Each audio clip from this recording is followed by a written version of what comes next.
യുടെ ആദ്യഘട്ടത്തിൽ ഉയർത്തിയ ആരോപണങ്ങൾ അത് ഒരു മണ്ഡലത്തിലെ സ്പെസിമെൻ വെച്ചുകൊണ്ടായിരുന്നു, മഹാദേവപുരയിലെ വിവരങ്ങൾ വെച്ചുകൊണ്ടായിരുന്നെങ്കിൽ ഹരിയാനയിൽ ഇതൊരു ബോംബ് തന്നെ പൊട്ടിക്കുകയല്ലേ രാഹുൽ ഗാന്ധി?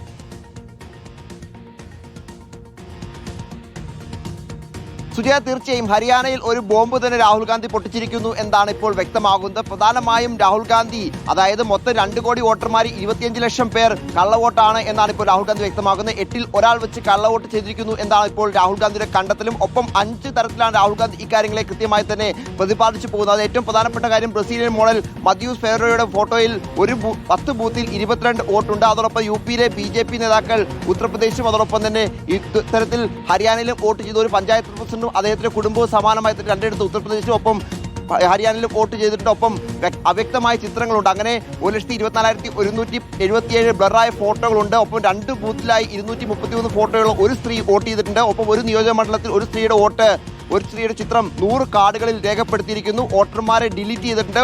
പല വീടുകളുടെയും നമ്പർ 0 ആണ്. അതായത് ചെന്ന് നോക്കുമ്പോൾ ആ വീടുകൾ മികച്ച നല്ല വീടുകളാണ്. ഈ വീടുകൾ കണ്ടെത്താതിരിക്കാൻ വേണ്ടിയാണ് ഇത്തരത്തിൽ വീട്ടു നമ്പർ 0 നൽകിയിരിക്കുന്നത് എന്നാണ് രാഹുൽ ഗാന്ധി ആരോപിക്കുന്നത്. അതോടൊപ്പം തന്നെ BJPക്ക് വേണ്ടി തെരഞ്ഞെടുപ്പ് കമ്മീഷൻ കൃത്യമായി തന്നെ പണിയെടുത്തിട്ടുണ്ട്. അതിന്റെ ഭാഗമായാണ് CCTV ദൃശ്യങ്ങളടക്കം കൃത്യമായി തന്നെ നശിപ്പിച്ചിരിക്കുന്നത്. കൃത്യമായി എത്ര ഇരട്ട വോട്ടുകളുണ്ട് എന്ന് കണ്ടെത്താൻ തെരഞ്ഞെടുപ്പ് കമ്മീഷൻ അനായാസം കഴിയും. പക്ഷെ അതൊന്നും ചെയ്തിട്ടില്ല എന്ന് രാഹുൽ ഗാന്ധി കൃത്യമായി തന്നെ ആരോപണം ഉന്നയിക്കുന്നു. BJPക്ക് വേണ്ടി കോൺഗ്രസിനെ പരാജയപ്പെടുത്താൻ തെരഞ്ഞെടുപ്പ് കമ്മീഷൻ ഓപ്പറേഷൻ സർക്കാർ വോട്ട് ചോദ്യം നടത്തിയെന്നാണ് ഇപ്പോൾ രാഹുൽ ഗാന്ധി ആരോപണം ഉന്നയിക്കുന്നത്. എന്താണെങ്കിലും വലിയ തരത്തിൽ വോട്ടുകൊള്ള ഹരിയാനയിൽ നടന്നിരിക്കുന്നു എന്ന് രാഹുൽ ഗാന്ധി വലിയ തരത്തിൽ കണക്കുകൾ രേഖപ്പെടുത്തിക്കൊണ്ട് അതോടൊപ്പം തന്നെ ഫോട്ടോകൾ കാണിച്ചുകൊണ്ട് കൃത്യമായി തന്നെ പ്രതിപാദിച്ചിരിക്കുന്നു. ബീഹാറിലും SIR പ്രകാരം വോട്ട് വെട്ടിയ ആളുകളെ രാഹുൽ ഗാന്ധി ഇന്നിപ്പോൾ ഇവിടെ വേദിയിൽ കൊണ്ടുവന്ന് അവരെ കൊണ്ടും കാര്യങ്ങൾ വിശദീകരിക്കുകയും ചെയ്തു. എന്താണെങ്കിലും നേരത്തെ കർണാടക അതോടൊപ്പം മഹാരാഷ്ട്ര അടക്കമുള്ള സംസ്ഥാനങ്ങളിലെ വോട്ടുകൊള്ളയുമായി ബന്ധപ്പെട്ട വിശദാംശങ്ങൾ പുറത്തുവിട്ടതിന് പിന്നാലെ ഇപ്പോൾ ഹരിയാനയുമായി ബന്ധപ്പെട്ട് വിശദമായി തന്നെ രാഹുൽ ഗാന്ധി വോട്ടുകളുടെ വിശദാംശങ്ങൾ പുറത്തേക്ക് വിടുകയാണ്.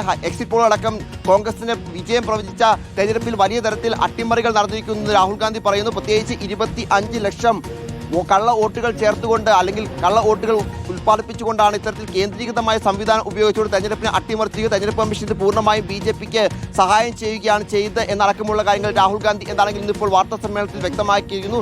H-ഫയൽസ് എന്ന പേരിലാണ് രാഹുൽ ഗാന്ധി ഇന്നിപ്പോൾ വാർത്താ സമ്മേളനം നടത്തിയത്. അതായത് ഹരിയാനയിലെ വോട്ടുകളുടെ വിശദാംശങ്ങൾ കൃത്യമായി തന്നെ അക്കമിട്ട് നിരത്തുകയാണ് രാഹുൽ ഗാന്ധി ചെയ്തത് എന്ന് നിസ്സംശയം പറയാൻ കഴിയും. നേരത്തെ രാഹുൽ ഗാന്ധി 1ാമത്തെ വാർത്താ സമ്മേളനം 2ാമത്തെ വാർത്താ സമ്മേളനം കഴിഞ്ഞ് 3ാമത്തെ വാർത്താ സമ്മേളനത്തിലേക്ക് എത്തുമ്പോൾ തെരഞ്ഞെടുപ്പ് കമ്മീഷൻ കേന്ദ്ര സർക്കാരിനെതിരെ കൂടുതൽ തെളിവുകൾ അടക്കം നിരത്തിക്കൊണ്ട് ഈ വോട്ടുകളുടെ വിശദാംശങ്ങൾ ജനങ്ങൾക്ക് മുമ്പിലേക്ക് എത്തിക്കാൻ രാഹുൽ ഗാന്ധി കഴിഞ്ഞു എന്ന് നമുക്ക് ഈ വോട്ടുകളുടെ ഈ വിശദാംശങ്ങൾ നോക്കുമ്പോൾ മനസ്സിലാക്കാൻ കഴിയും. എന്താണെങ്കിലും കൃത്രിമമായ ഫോട്ടോകൾ അതോടൊപ്പം തന്നെ വീട്ടു നമ്പറുകൾ, ആളുകളുടെ പേരുകൾ അത്തരത്തിലൊക്കെ ഉപയോഗിച്ചുകൊണ്ട് നേരത്തെ കർണാടകയിൽ നടന്നതിന് സമാനമായി തന്നെ ഹരിയാനയിലും വോട്ടുകൾ നടന്നു എന്നാണ് രാഹുൽ ഗാന്ധി ഇന്നിപ്പോൾ വ്യക്തമാക്കിയിരിക്കുന്നത്. ഒപ്പം ബീഹാറിലെ SIRൽ പല ആളുകളുടെയും വോട്ട് വെട്ടിയത്, പ്രത്യേകിച്ച് ലോക്സഭാ തെരഞ്ഞെടുപ്പിലടക്കം വോട്ടുണ്ടായിരുന്ന ആളുകളുടെ വോട്ടുകൾ നിയമസഭാ തെരഞ്ഞെടുപ്പിലേക്കും SIR വഴി വെട്ടിയതടക്കമുള്ള കാര്യങ്ങളും വിവിധ വീഡിയോകളൊപ്പം ആളുകളെ കൊണ്ടുവന്നുകൊണ്ട് രാഹുൽ ഗാന്ധി ഇന്നിപ്പോൾ അദ്ദേഹത്തിന്റെ വാർത്താ സമ്മേളനത്തിൽ കൃത്യമായി സ്ഥാപിക്കുകയാണ്. സുജയ, വിവരങ്ങൾ നൽകിയത് നോബിൾ മാരിക്കാരനാണ്.